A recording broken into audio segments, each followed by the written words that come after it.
Hola, ¿qué tal? ¿Cómo están? Espero que estén bien. Hoy vamos a continuar con la idea de potencial. Eh, Vamos a tratar de extenderlo un poco, básicamente la notación, y también vamos a encontrar algunas cositas nuevas que podemos relacionar. Y después vamos a hacer una aplicación a campo eléctrico del dipolo, que ya lo habíamos calculado, pero esta vez lo vamos a extender a todo el espacio, ¿sí? Bien, repasemos. Recordemos que el trabajo para llevar una carga desde A hasta B era el trabajo de la fuerza exterior, vamos a poner exterior, en el momento en que lo dedujimos decíamos la mano, ¿no? Bueno, la mano sería la fuerza exterior que lleva la carga de un punto a otro.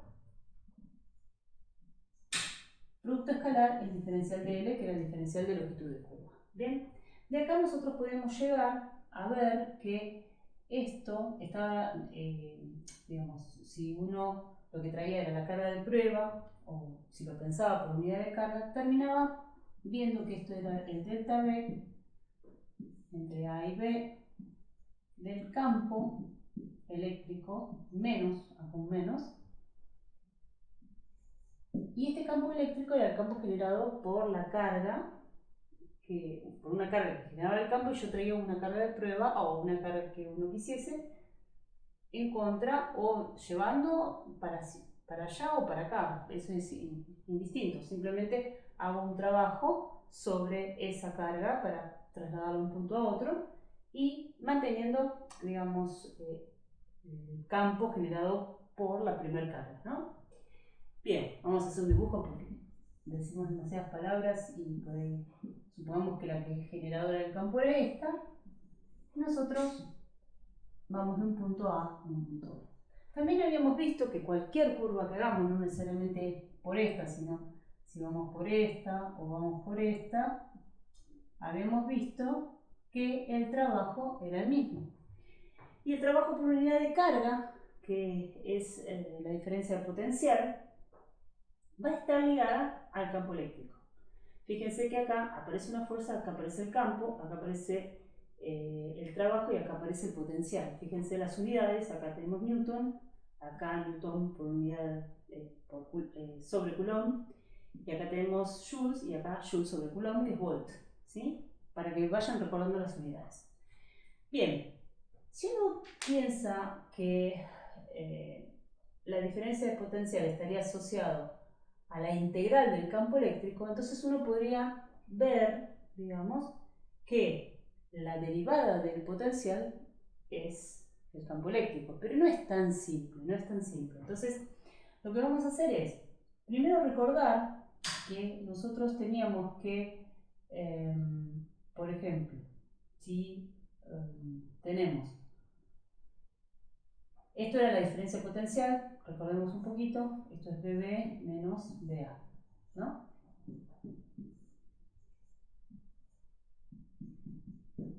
Pero uno puede extender esto al potencial y nosotros hacíamos que BB fuera cualquier punto, por ejemplo, BR, digamos, de alguna posición, menos un B que tomábamos, en principio habíamos tomado el potencial en infinito, pero en realidad uno lo puede extender a un potencial que define en algún punto del espacio, entonces vamos a poner el B del referencial, y ahora voy a explicar un poco qué significa eso. Y esto sería, la integral sigue siendo, la integral desde A hasta B, pero en vez de ir desde A hasta B sería hasta el punto R. Y acá sería el referencial.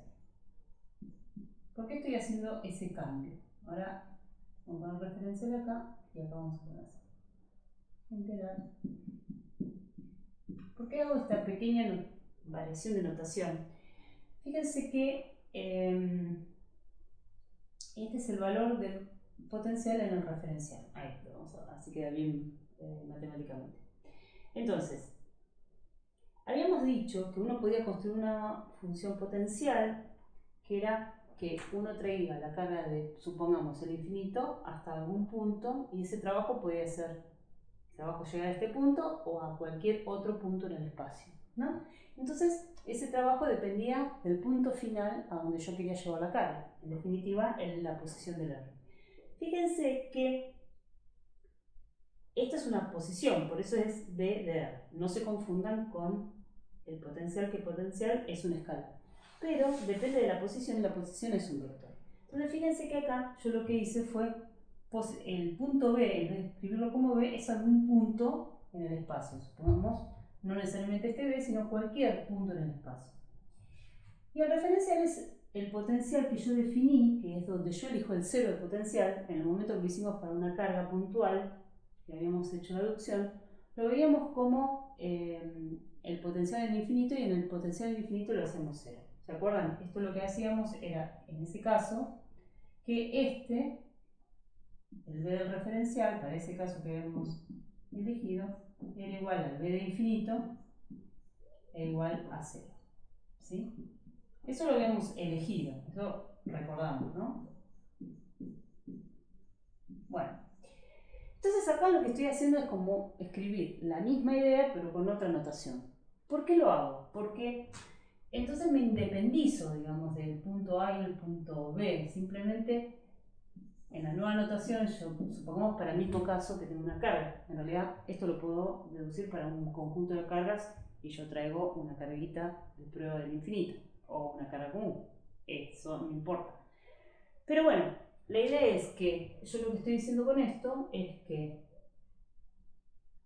voy a llevar una partícula desde un punto hacia otro.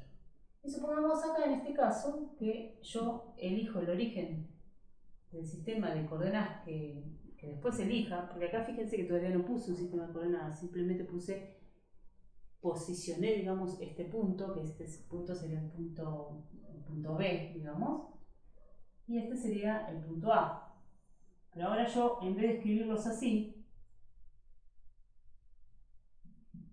este sería el punto B y este sería el punto A. Es como que yo estoy posicionando el punto A y el punto B, pero con dos vectores. Entonces, yo lo llevo por cualquier trayectoria a mi carga Q de prueba, por ejemplo, desde A hasta B por cualquier trayectoria. Pero nosotros sabemos que cualquier trayectoria que hagamos, como es un campo electrostático, el trabajo que haga va a depender de la posición inicial y la posición final, así que no importa la trayectoria. Entonces, fíjense que lo único que hice fue hacer un cambio de notación, ¿no? Porque todas estas ideas ya las teníamos, entonces lo único que hice es cambiar el B por el R y el A por el referencial, y acá definir que el B de A es el B de referencial. Entonces, eso corresponde a esa notación. Bien, una vez que uno tiene esto, ¿para qué me sirve esto? Bueno, fíjense que ahora el referencial no necesariamente es un punto en el infinito, es un punto en cualquier lado del espacio, en cualquier lugar del espacio. Entonces, eso quiere decir que yo, por ejemplo, puedo elegir el 0, este 0, en cualquier punto del espacio, por ejemplo acá, ¿sí? O acá, o donde quiera, ¿sí? Entonces, una vez que yo tengo definido ese 0 en el espacio, automáticamente me queda una función que va a depender desde ese punto, por ejemplo, o cualquier punto, digamos, desde ese punto al punto que yo quiera llegar, ¿sí? Entonces voy a definir entonces esta función potencial. Entonces mi función potencial queda definida simplemente así, como la integral desde el referencial hasta un R de... Pero fíjense que si uno lo mira, acá queda bien expuesto que la función potencial depende del extremo superior de esta integral, ¿sí? Esta es algo fijo que yo elijo, ¿sí? Bien, si yo miro esta expresión más general y digo nuevamente que si esta función resulta de integrar esto, eso quiere decir que si yo derivo esta función, me tendría que quedar en integrando. Y dije que no quedaba, digamos, no era tan simple para escribir. ¿Por qué? Porque estos son campos vectoriales, y este sobre todo es un campo vectorial y este es un campo escalar. Entonces, uno tiene que tener cuidado cómo hace esas derivadas. Bueno, En realidad lo que vamos a definir es algo nuevo que se llama gradiente, que ustedes lo van a ver en matemáticas a fin de año, y que el gradiente, digamos, es como una derivada, con una dirección, ¿sí? Entonces, supongamos que yo tengo, para que se ubiquen, supongamos que yo tengo una habitación y en el extremo de la habitación tengo una estufa. Entonces, yo sé que a cada punto del espacio yo le puedo asociar una temperatura. ¿Por qué? Porque puedo ir con el termómetro y ir midiendo. Entonces me hago un campo escalar. Esto tiene que ver con que yo voy a asociar ese campo escalar de alguna forma con el potencial. Pero bueno, la idea es que vayamos con la temperatura, que es más fácil. Entonces, si yo tengo una estufa ahí está más caliente que en el otro extremo de la habitación. Entonces, uno sabe que para allá aumenta la temperatura. Entonces, el gradiente es un campo vectorial, porque a cada punto le corresponde un vector, que me indica hacia dónde está el aumento, por ejemplo, en este caso, de la temperatura. Entonces, como definición matemática general, es la dirección y sentido, digamos, de la máxima variación de una función. Entonces, ¿cómo lo defino eso? Matemáticamente. Bueno, eso se define, esto se llama gradiente de B. Acá directamente ya lo estoy definiendo con el potencial. El gradiente de la función potencial, que sería esta, de R, ¿sí? El gradiente, que es esta letra rara que se llama nabla, vamos a poner acá, nabla, esta es nabla. El gradiente en realidad es una operación matemática, si uno lo quiere ver así, que es lo siguiente. Es la variación en cada una de las coordenadas de ese potencial. En coordenadas cartesianas se escribe así. Y en coordenadas polares, voy a escribirlo en polares, o sea, fíjense que esto es un análisis tridimensional, y si yo digo polares, en realidad estoy trabajando en forma bidimensional. Pero lo voy a escribir así para no aumentar el grado de complejidad. Y vamos, porque en realidad lo voy a utilizar, entonces, el gradiente en coordenadas polares va a ser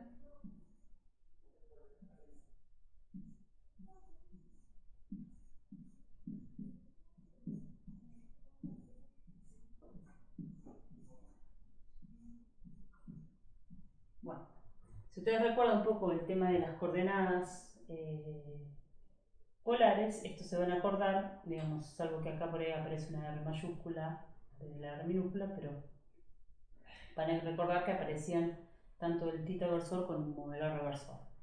Bueno, esto lo dejamos como una curiosidad matemática que vamos a utilizar y lo vamos a escribir acá. Entonces, redondeando un poquito la idea, ¿para qué construyo esto? Bueno, primero, la definición matemática del gradiente, entonces el gradiente,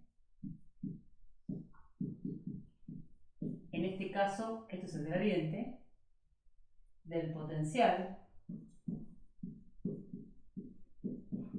En realidad, cualquier función que yo ponga acá escalar, si yo le pongo gradiente, que es esto, a esa función, siempre va a ser la derivada de la función con respecto de x.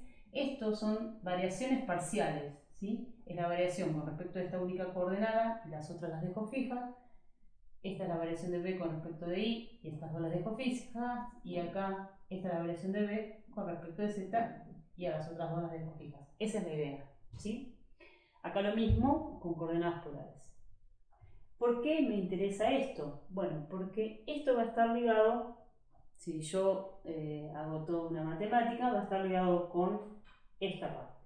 ¿Y cuál es la conexión entre estas dos cosas? Bueno, yo les había dicho que la integral del campo, digamos, me da el potencial. Entonces, la derivada del campo, de alguna forma, me tiene que dar el campo eléctrico. Bueno, ¿y cómo es eso? Bueno, y si yo conecto estas dos ideas, lo que me queda es que el gradiente de B es, ojo, como hay un signo de diferencia, me va a quedar menos el campo. Dicho de otra forma, si yo derivo de alguna forma el potencial, me tiene que quedar el integrando. Y el integrando es esto con esto. Entonces, si uno esto lo piensa como una derivada, entonces por eso es que me queda menos el campo eléctrico. Es una forma de verlo. Si uno maneja mejor la matemática, uno ahí podría encontrar exactamente por qué estoy escribiendo esto de esta forma. Pero bueno, esa matemática la vamos a ahorrar para no hacer tanta matemática, pero sí el resultado nos vamos a quedar. Vamos a ver un ejemplo para poder entender qué significa esto. Ya lo copié, que el gradiente, acá, gradiente del potencial eléctrico, obviamente, es esto, ¿sí? Gradiente del potencial eléctrico. ¿Qué significa eso? Bueno, con el ejemplo de la temperatura en la habitación con la estufa, vamos a hacer el ejemplo ese, a dibujarlo. Supongamos que acá tengo la estufa. En ese caso, si la estufa está caliente,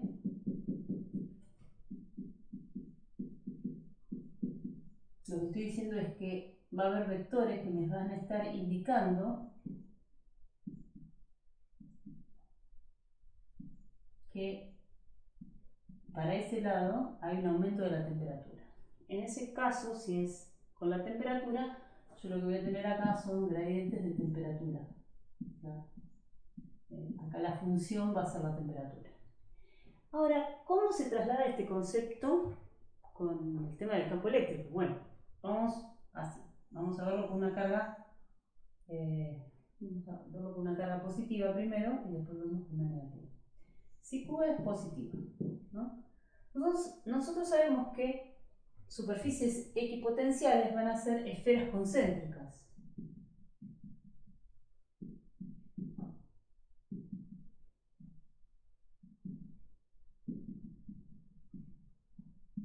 Estas son superficies equipotenciales en donde el potencial, nosotros sabíamos que el potencial para este caso era K por Q sobre R, ¿sí?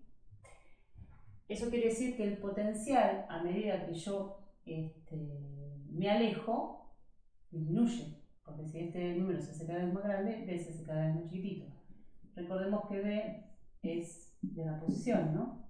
Acá, como hay simetría, en una esfera el potencial es el mismo. Entonces, eso quiere decir que si este es el potencial BA sobre esta esfera, a ver, vamos a hacer BB, y este es BA, en todos estos puntos es BA, en todos estos puntos de esta esfera es BB.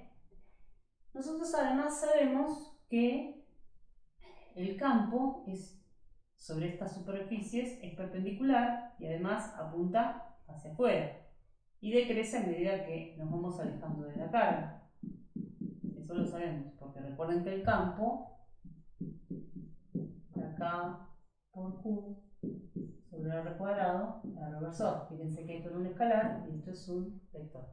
Obviamente, si elijo eso es porque estoy centrando el origen sobre esta carga Q, ¿sí? Bien.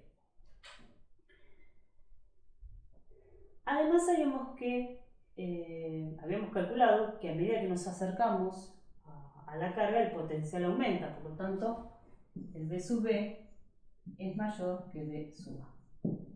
Bien, si lo vemos comparando con la temperatura, que veíamos que el gradiente eran vectores que apuntaban hacia donde aumentaba la temperatura, acá,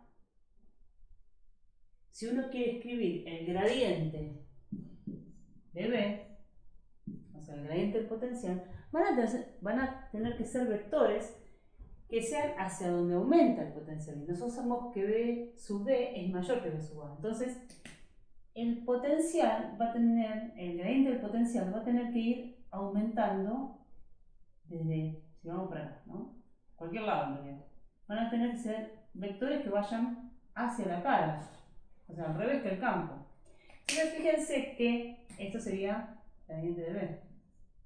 Nosotros habíamos visto, vamos a poner la gradiente de B en rojo, y nosotros habíamos visto que era menos el campo eléctrico. Fíjense, es lógico, porque el campo eléctrico justamente son vectores también radiales, pero que indican el sentido contrario a esto. Entonces, de acá se ve fácilmente que esto es menos el campo eléctrico. ¿Sí? Entonces, en un gráfico, para una carga lo podemos deducir, pero en realidad lo podemos deducir para cualquier distribución. O sea, si nosotros tenemos una distribución la cual aumenta el potencial, por ejemplo, hacia afuera, entonces debe ser porque el campo eléctrico va para adentro. Y si aumenta el potencial hacia adentro es porque el campo eléctrico va hacia afuera. Veamos un ejemplo fácil. En vez de poner una carga positiva, pongamos una carga negativa. Entonces, esto se tiene que cumplir independientemente de qué configuración hagamos de campo. Por lo tanto, a ver si entra por acá, vamos a hacer el ejemplo acá. Con la carga negativa. Tenemos las superficies equipotenciales. Acuérdense que son esferas.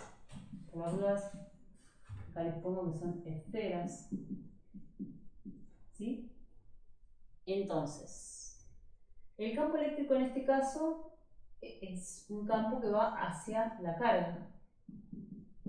Obviamente va disminuyendo a medida que nos vamos alejando, pero el campo aumenta hacia la carga. ¿Por qué?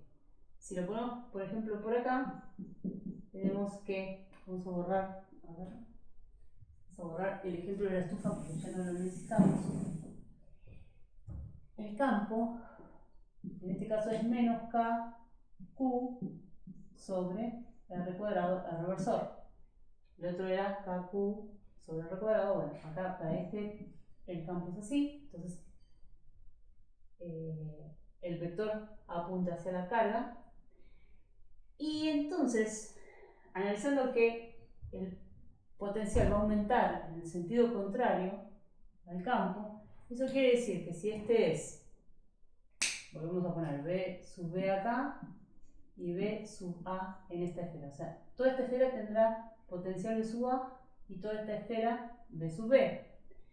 Entonces, el gradiente dice que va a ir en contra del campo. Si el campo va para acá, el gradiente tiene que ir al revés, tiene que ir así. Esperen que enseñó. Entonces, el gradiente va a ir para allá. Entonces, el gradiente es un vector que va hacia afuera. Eso quiere decir, y si lo dibujo acá también va a ser así. Y va a ser igual que este campo, pero hacia afuera. Por esto.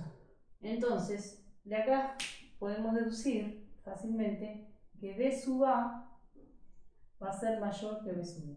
Si comparan con este ejemplo, fíjense, acá el potencial aumenta hacia la carga.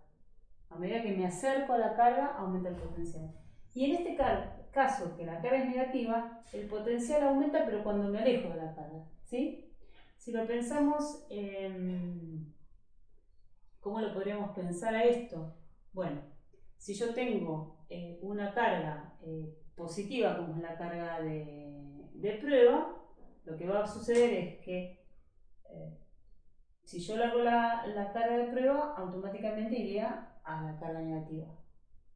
¿Sí? Trataría de acercarse.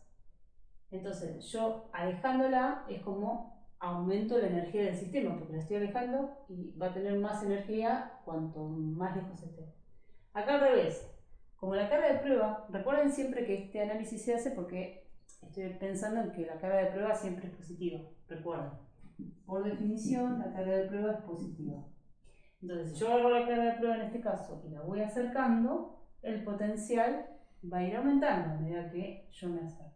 ¿Sí? Entonces, ahí se ve claramente que esta expresión funciona y que, bueno, va a depender de qué distribución de carga yo tenga. hacia dónde aumenta o disminuye el potencial. ¿Sí? Bien. Bueno, para aclarar un poco más el concepto, vamos a trabajar con un plano infinito cargado, pero que están pegadas con poxipol las cargas, así que no se pueden mover. Entonces yo tengo un plano, es decir, una lámina con carga, por ejemplo, negativa. ¿Sí? Si la carga es negativa, tanto el campo que viene por este lado, el campo eléctrico de este lado, como el campo que viene de este lado, va a estar apuntando hacia la lámina, ¿sí? Porque la carga es negativa. Y ustedes saben que en el caso de que sea una lámina, uno tiene que el campo era igual el módulo a sigma sobre 2 epsilon 0. Eso. Y saben que entonces que el campo, más allá de que vale esto, es un campo constante. Mejor dicho, uniforme. O sea que yo acá igualo a una constante. ¿Qué significa que sea uniforme? Significa que es el mismo módulo, misma dirección y sentido en todo el espacio. Entonces, esto lo voy a tener en todos lados.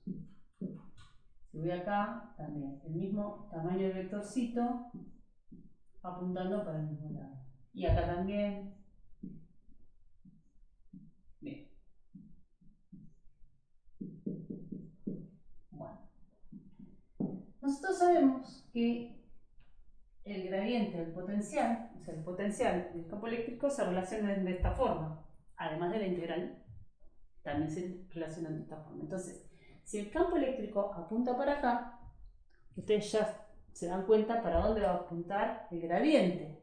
Entonces el gradiente va a ser un vector que es igual, pero que apunta para el otro lado.